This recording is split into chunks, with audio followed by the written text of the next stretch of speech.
Patrick Raharimanana izay Voatendry Mpanolotsaina maharitry ny Praiminisitra Hiransalama Rajonarvelo amin'izao fotoana izao. Ka nipitsipitsy ny mahakasika an'izay ny fakafakena amintsika atao anatin'ity video ity ka manasantsika rehetra anaraka an'ity video ity hatramin'ny farany.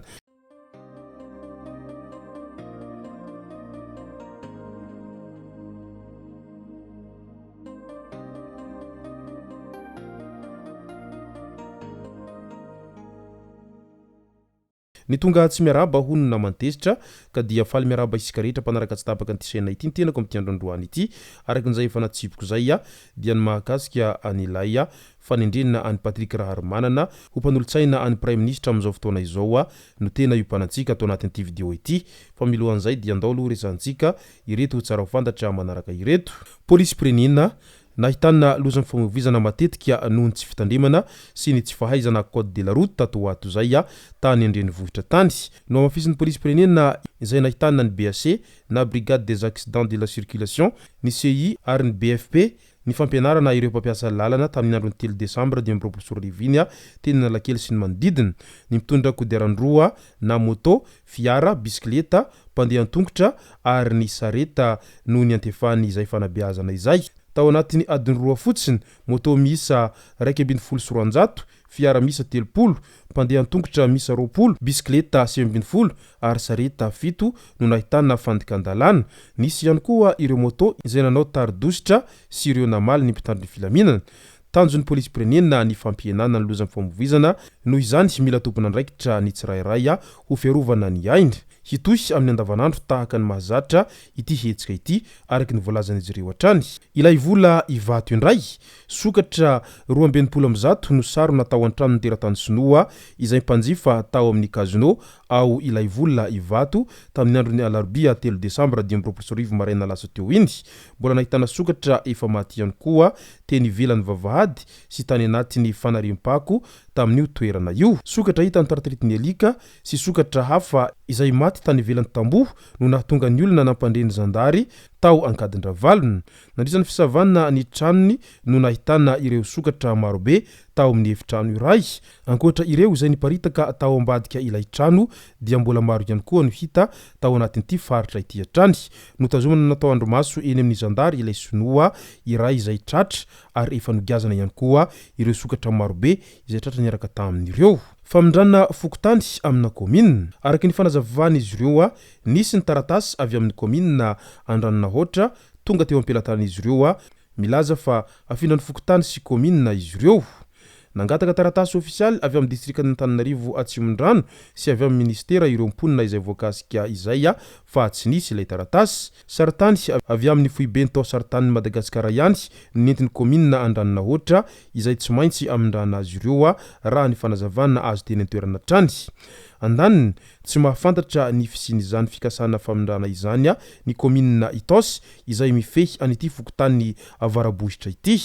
Hiroso amin'ny dingana manaraka ireo mponina haneo ny tsy faneken'izy ireo izao fanapahan-kevitra izao raha tsy verin-dalana amin'ny heviny ny komina Andranonahoatra manoloana an'izany rehetra izany. Tsy eken'ny mponina amin'ny fokotany avarabohitra izay komina Itos ny fikasana izay famindrana ny fokotany ho amin'ny komina Andranonahoatra izay. Lehibe ny faritra indray hiroso amin'ny fanendrena vonjomaika aloha ny fitondram-panjakana amin'izao fotoana izao. Nahazo fitarainana sy fanakinana betsaka fidianana ateo Madagasikara, tsy maintsy hodinihana mandritra ny fikondoha isam-paritra sy ny fikondohan'ny pirenena ny fanavaozana ny mikasiky ny fifidianana ary aorian'izay vao afaka hiroso amin'ny fifidianana samihafa ny ao Madagasikara ao. Taorian'ny fanafoanana ny fanendrena ireo gouvernour hiroso amin'ny fanendrena vonjomaika ireo lehibe ny faritra aloha ny fitondram-panjakana amin'izao ankehitriny izao eo anivon'ny filan-kevitry ny ministra izay iantohana ny fitohizan'ny tolon-draharaha-mpanjakana sy ny fitantanany raharaha eny anivon'ny faritra raha ny fanambarana izay nataon'ny ministeran'ny atitany sy ny fitonjaram-pahefana hatrany. Ny sokatra ho an'ny rehetra ny fametrahana ny taratasy ary hatao ao anatin'ny mangarahara tanteraka ny fisafidianana ireo lehibe ny faritra hoy ny fanazavana hatrany. Fiarovana ny zony mpamorona indray. Kapila mangirana 10,000 sy degodera hello box miisa 220 ary boky hosoka izay sarona kanodorana. teny ambodiny sotry Anosibe sy Andravoangy natratrarana ireo kapila mangirana ireo raha mandidina ny ankadimbahoaka sy ny fahasankarana kosa no tena nahitana ireo mpanao hosoka tamina décodeur box izay.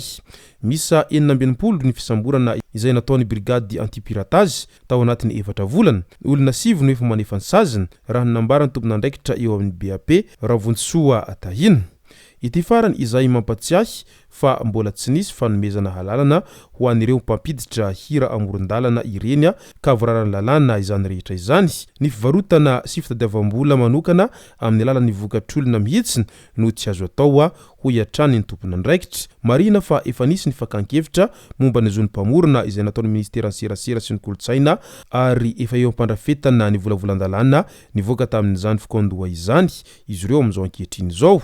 Raha nambarany mpikambana eo anivon'ny kabinetra ny ministera Andrianarivao sitraka hatrany. Ny amin'ny mahakasika ny fanendrena any Patrick Raharimanana izay voatendry ho mpanolotsaina maharitry ny Praiminisitra Herin-tsalama Rajonarivelo indray dia maro ihany no taitra tao anatin'izao fahinona ny fanendrena any Patrick Raharimanana izay ho mpanolotsaina anyty Praiminisitra tsika vaovao amin'izao ankehitriny izao. Maro ihany koa ireo izay milaza fa tena mendrika azy io toerana io satria olona izay manana trakefa sy manana ny maizy azy raha i Patrick Raharimanana ary olona izay tena mahafantatra tsara sy mahafehina raharam-pirenena izay efa hatramin'izay ka mandraka tiany androany ka dia mirary soazy havita be amin'izay adidy manandraikitra izay sahanin'izay amin'izao ankehitriny izao.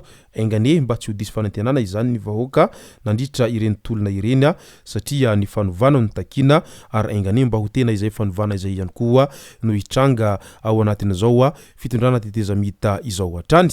Midika izay rehetra izay fa tena mivadibadika tokoa ny tany amin'izao ankehitriny izao ary izay moa ile tenenana foana manao hoe manaova ny tsara hatrany fa ny soa atao le venambola fa ny ratsy atao dia loza miantona satria tsy nisy nanampo amin'izao fotoana izao fa i Patrick Raharimanana neka ho lasa mpanolotsaina manokana an'ilay Praiminisitra amin'izao fotoana izao hoe satria raha hoarina tamin'ireny fitondrana teo aloha ireny dia tsy nisy nanampoana izay hoe ho lasa mpanolotsaina manokana any Praiminisitra amin'izao ankehitriny izao raha i Patrick Raharimanana izay. Fa imo zany amin'ilay hoe mivadibadika tokoa ny fiainana izay ka tsy misy mahafantatra ny ampitso.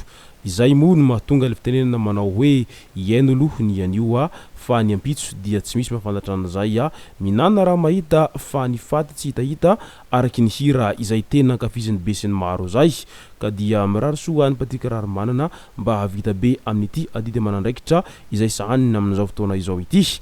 Izay zay no masaka azonareo tao anatin'ity vidéo ity tomboko lasy tomboko vavy soratsika rehetra nanaraka an'ity vidéo ity hatramin'ny farany. Aza dino ny milike ny vidéo antsika ary tsara voatrany miabone amin'ny chaîne antsika mba ahafahanareo manaraka tsy tapaka ny vidéo zay lefa nahito isan'andro. Tomboko lasy tomboko vavy mankasitraka dia mirary soa.